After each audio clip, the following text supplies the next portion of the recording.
ជំរាបសួរបានចាជំរាបសួរហើយអនឯងធ្វើអីអ្នកចម្រៀងហើយអនឯងឈ្មោះអីតែបប្រឹកអូហើយម៉េចបងគាត់ទៅសួរតាបងឃើញអនឯងស្អាតហើយចាំបើស្អាតម៉េចស្អាតទៅ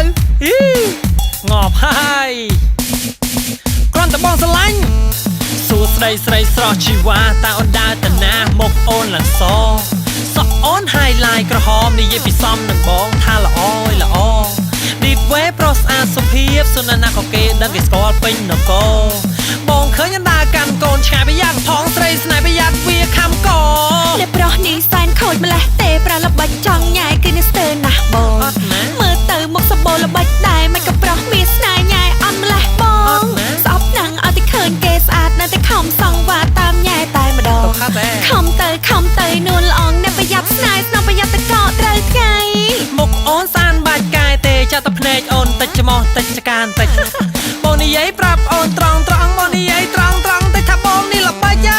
ចឹងប្រុសស្អាតហើយសុភាពតែមិនបាច់មើលកពស់ដូចថ្នោតលៃថ្នោតបងមានប្រយោជន៍ណាស្រីអូនចង់យកធ្វើអីមកឲ្យអូនធ្វើនឹងលឺអត់បងគ្រាន់